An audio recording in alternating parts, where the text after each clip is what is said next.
Hello and welcome. It's probably going to be a shorter episode this week. Got some stuff going on IRL, and honestly, in RuneScape, we mostly just ran agility laps. But I did change the outfit a little bit. I got new Graceful this week, which is what this Graceful hood kind of represents, and I'm wearing a lot of the other pieces. I think it just matches a little better with the construction cape. I do want to trim the construction cape. I think I talked about that last week, and I think it'll kind of, because right now it's very cream, which is nice, but I think the orange is going to look nice with the halo and the fox. So we're just going to start running laps and start talking. Thank you for tuning in. So, like I said, this week I'll talk about RuneScape and then I might talk about the IRL stuff, but it's just, shitty week. It happens. But I just finished like 10 minutes ago getting this Quetzal whistle because you have to do the 10 rumors first and then you can claim the basic whistle, I think it's called, and then you can buy the other blueprints from the GE, which is really nice. It's nice not being an Iron Man for once. And so now we have the perfected whistle. I think it maxes out at 50 charges. So I charged this, and this thing is awesome. So real quick, right, I can go last destination, which I'm not going to do because I don't want to teleport. But I have left click last destination and then shift click signal, and this is the new update. This is why I really went out of my way to get this whistle, and now I can go anywhere. I still need to build like outer fortress. I don't know one uses that. And I've built pretty much all the other ones. I built these a while back, so I can go to the worm course, which I already did. There's a fallen star spot at the Colosseum. The Chinchompa spot at Tauteclan, I don't know. Kastori for tree runs. This is like the main reason why I got the whistle was for the tree runs, because you go to Kastori and there's a Calquat patch and a fruit tree patch. And then I go to Auburn Vale quite a bit for Belladonna as well as a tree. And then eventually I'll go there for the fletching knife, I'm pretty sure. And then I can go to the Hunter Guild, obviously. That's the main uses of it, at least for me. But it's nice. I'm excited to use it. It's a pretty big update, so I'm happy with it. I wish I would have had it, previously, but that's okay. And then along the way of getting the whistle, just doing the 10 rumors, I got a Guild Hunter piece, which is fantastic. I am probably, I think, kind of decided this today, like doing Hunter. I love Hunter. It's one of my top favorite skills, and it might be the next skill after agility, and technically farming, right? I'm kind of focusing on farming, if you will, but all that means is that I just don't miss a tree run. So I do my tree runs every day. That'll be 99 at the end of this month, or roughly, and then I'll probably continue the tree runs, honestly, until I get the pet, and we'll see. So yeah, I think talking a little bit about Hunter real quick. So I kind of have a plan. One of the reasons why I like Hunter so much is the variety and the benefits that you can get from it. So I'm probably going to do Herbivore. I got 82 Hunter on the way to the whistle today. And I did a lot of birdhouse runs too this week. That's like the majority of the XP basically is birdhouse runs. But I'm probably going to do Herbivore and birdhouse runs to roughly 91. I might boost. I don't even know if you can boost for Hunter Rumors, but I don't want to do Hunter Rumors seriously until I get 91. And then I'll get I have half of a block list set up, but I really wanna block Moonlight Antelopes, and I have to do that at Gilman, I think his name is, the novice guy, and to just get that task, I have to be 91 Hunter, or maybe boosting. Like I said, if I can boost to set up a block list, then I will. But we'll see. I'll look into that more after agility when I see where my hunter's at. But I do want to do Herbivore, like just Herbivore, before 91, and that's just so that I can make sure I get enough fossils and pet chance. I mean, it's a great pet. I really like it. So I want to do herbivore and birdhouse runs and maybe some boosting of rumors up to 91, and then do rumors until either 99, or if I finish the outfit, especially if I get the rumor pet, which is unlikely at that point, but if I do, I'm definitely going to red chins. But I think before I go to red chins, I want to finish the outfit, because that'll be really nice, because that increases the catch chance. I don't know if it's multiplicative or additive. That makes a big difference, because I think it's like 2.5% catch rate. But if that's additive, then that's huge. If it's multiplicative, it's not much at all.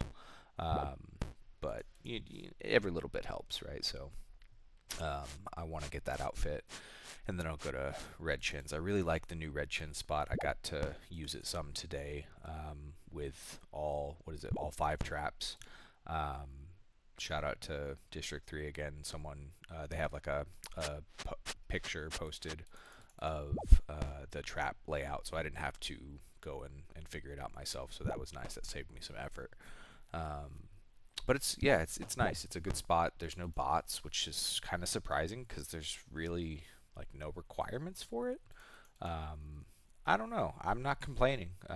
It's also kind of why I want to do Hunter soon, because I feel like the bots are going to catch on that there's a new like best spot for catching red chins with low requirements. So I want to make sure I make use of that spot before they do, because that can be horrible. I don't think I'm going to do much hunting at black chins, because I've heard you just kind of get one shot a lot, and you kind of need 1500 total, which I already knew, but that's pretty far away, and I'm not really focusing on total levels right now anymore. I kind of want to rush 1400 total, but that's literally just for a rank, and I was thinking about that this week. I don't care enough about ranks to like go out of my way to rush total level, at least not until after agility. But yeah, so that's Hunter. So that'll probably be the next skill. I think I'd like to do that, again, sooner rather than later. And I like the skill a lot, so it'll be nice. And then just marks of grace that I've collected. So this is I guess minus 260 for the other graceful outfit. I just bought like a second set of graceful for the Varlamore graceful, and so 476 marks of grace this week. Not bad. It's obviously not really what I'm here for, but they add up. I think my largest stack that I've gotten on this bridge is like 30 something, 35. I don't know. It's like 400k worth of marks of grace. It was kind of funny to look at. And then Bird's Nest and Nightshade, like I talk about every week, it's just, passive all week. I did a lot of birdhouse runs this week. Kind of tried to, basically, because I'm doing, like previous weeks when I was doing sailing, it was kind of a really big pain to do birdhouse runs, but with agility it's very easy. So I'm kind of trying to not force myself, but like to take advantage of the ease of doing a birdhouse run, and then just going right back to training agility. So that's been nice. And then the Nightshade, it's just part of my tree runs, and I especially if I'm playing all day, then I'll farm as much as I can. I have like these little timers, right? So birdhouse runs and Nightshade. Something I found interesting is that I think it's every 3 birdhouse runs is a Nightshade run. I think that's the timing. I've not even looked at the timers. I just know, or I've noticed that like I do about 3 birdhouse runs, or maybe it's either on the 3rd run or the 4th run where they both pop up at the same time. So I find that interesting. But yeah, just keeping up with those for obvious reasons. And then the 8 mil in cash and the Amethyst Arrow tips are just from the alts this week. I wanted to talk a little bit about that though. So The 8 mil cache is just from smithing rune 2H's and selling them. It's honestly not great right now though, because runite bars are 12,400 gold, and they're normally like 12,200 gold, and that makes a pretty big difference. Basically, instead of profiting like 4 mil, you profit 2 mil, or like 3 mil versus 4 mil, whatever. It hurts the profits a decent amount, but it's still pretty nice, and I still like the smithing XP on my main.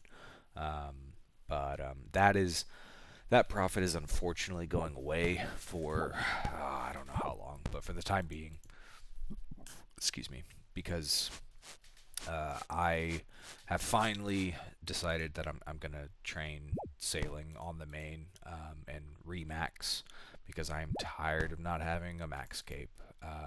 It feels pretty bad, so um, that account is just gonna be salvaging for however long it takes. I don't really know. I'm assuming like a month of just AFK salvaging at my pace. I don't know.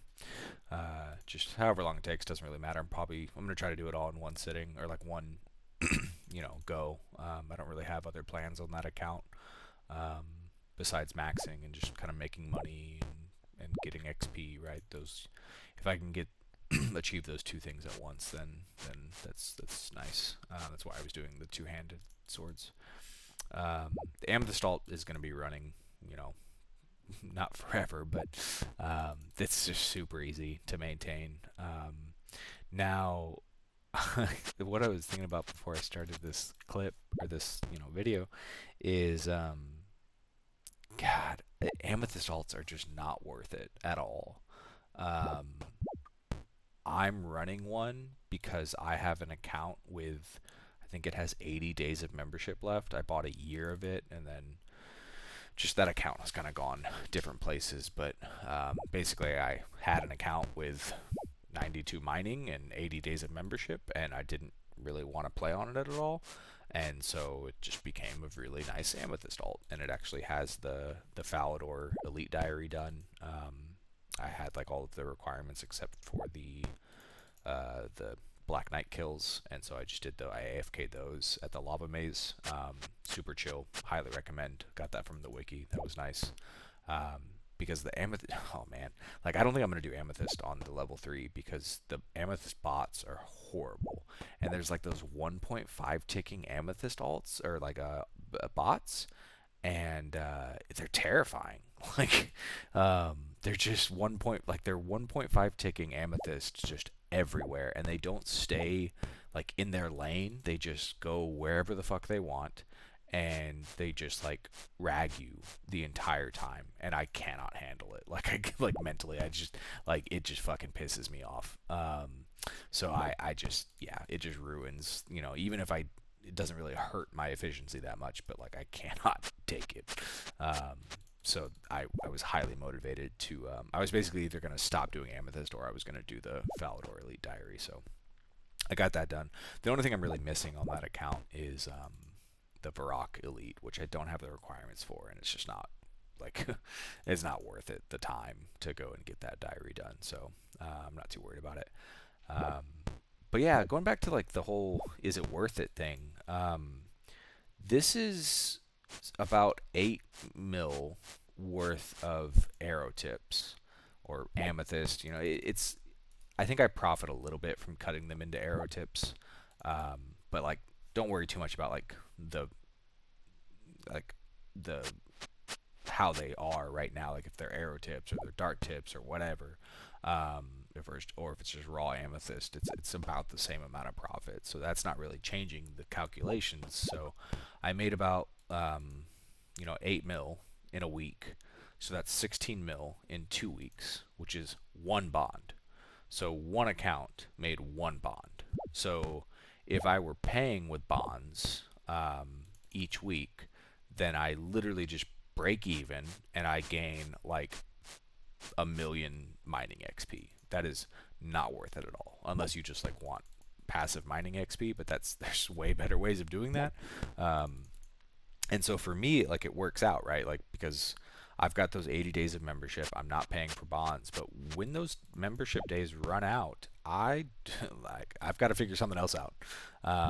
And so I'm kind of trying to, squeeze out as much profit as I can in those 80 days. And it just means I just run it, every time I play. And it's super chill. I like running it a lot, but yeah, I really don't recommend them. I know some people in District 3 run them, and unless I'm missing something, the math just does not work out to me. I don't get it. So if I'm missing something, please enlighten me. But as far as my math goes, they don't seem worth it at all, unless you just already have membership, or are paying for membership with real life money. But even then, like, if you're doing that, then you're going to want a better return on your investment anyway. So there's just better things to do, right? Like, I don't know. But you also need to do what you enjoy. That's why I run the Amethyst alt. I like skilling alts a lot. Go figure. And so I like the Amethyst alt. The salvaging has been great too, but you don't really make money with that. And I'm trying to think of other alts that I've ran, like Rune Dragons and Brutal Black Dragons. But those, I just can never do those. My favorite alt, probably still, Amethyst would be my favorite if the money was better, but Firewatch alts are really where it's at. And I will probably be running 1 to 2 Firewatch alts when those 80 days of membership are up, because that's going to be about 600k an hour at current prices. And that's, then you're kind of like doubling your money, right? Every 2 weeks, every bond, you're basically doubling your money, your investment of one bond. And so that's really nice. And I'm hoping, I don't know, I'm just kind of waiting and seeing on the new, I don't even know what it's called, but the new, like, Grandmaster Vampire Quest or whatever. I mean, I'm super excited about it, but people are somewhat certain that they're going to release some kind of new method for obtaining blood shards, which is good for Ironman, I guess, but I don't really see the need for it. Plus, I'd like my vampire alts to be still very profitable, but who knows. But that's like, if you're looking for an alt recommendation, Firewatch alts. They are so good. They are so AFK, and if you get your plugins, if you're interested, PM me in game. My private's always on, or you can leave comments. Like, I will help you kind of set up a good Firewatch alt, because the requirements are pretty low. Basically, it's just like the Sins of the Father quest, and especially with the Gemstone Crab now, you can just crab up your stats. Yeah, it's the gear is basically however much money you want to put into it, but it's fully functional with probably 500k in gear. I mean, like, Barrow's gloves help, but you don't even need that. Like, if you want to go real, like, minimalist with it, then you barely need anything. And that's really nice. So you don't need much investment. You need some time investment, and then with the plugins and stuff, it's incredibly AFK. 600k an hour right now. It's been a mil an hour. When I was running most of my vampire alts, it was a mil an hour, and it feels so good to get a blood shard drop. It's a great alt. I'm a big fan of those alts, obviously. So, talking about stats a little bit, not much happened. I gained 90 levels last week and 9 levels this week, so that's just how it goes. 2 hunter levels, two and a half, or I don't know, 2 hunter levels, 1 sailing level, and I already talked about hunter. I got about half a slayer level actually from lamps. I had one day where I got 3 lamps in like a couple hours. That was great. It was a good day. 2 farming levels, yeah, 2 farming levels. I already talked about that. I'm just doing those tree runs every day, and then 3 agility levels, which honestly I didn't realize. I thought oh, you know what? I got 91 during the video, so I basically got 2 levels. I just have my screenshot from before the video. So I got about 2 agility levels, which is still great. It's like 1.5 million agility XP. It's, oh god, that hurts me. I've done a lot of agility this week, at least for me, because I get, some quick maths here. I get about 50k an hour, just long term for a whole day, and so what is that? That's 30 hours of agility in a week with a full-time job. It's not bad. I did, and I'm probably gonna do the same thing this weekend. But I ran agility laps for like 20 hours this weekend. Just kind of grinding it out. I don't know. It was just, I was just in the mood. I don't know if you guys get like that where like you just like you know, my plan for today is to just run agility laps, and that's what I did for 10 hours a day. Um, and it was great, honestly. I mean, people that don't play this game don't really understand that, but and I know it's unhealthy. And I got up, I take breaks, I walk my dog, right? Don't worry about my health, but um, you know, it was my whole day was agility laps, and it was nice. And I think too, kind of, and I'm not going to talk about this too much, but and the video is already 21 minutes. I thought it was going to be short. I was wrong. Um, but just mental health has just been kind of suffering this week, and I don't think it's anything. I don't think there's some causes to it, but it's mostly just fucked up brain chemistry. So what can you do? But I'm doing okay, and I think that's kind of part of, in a way, it kind of motivates you to play this game more because I'm not trying to really like escape anything, but it just calms me down and allows me to just kind of, relax and get through a day. Um, and it's nice. I'm glad I have it. I'm glad I have the community, and I'm happy to be a part of this game. I think we got a good thing going here, and I hope y'all appreciate that about whatever community you're in, and the friends you have in this game, because I've got some good friends. I have friends in this game that I've known longer than my real life friends, and I think that's saying something. So if you're one of those friends, shout out to you. Thank you for watching the video. Thank you all for watching the video. That's where I'm going to cut it, though. I will see y'all next week. I hope you enjoyed the games this week. Bye.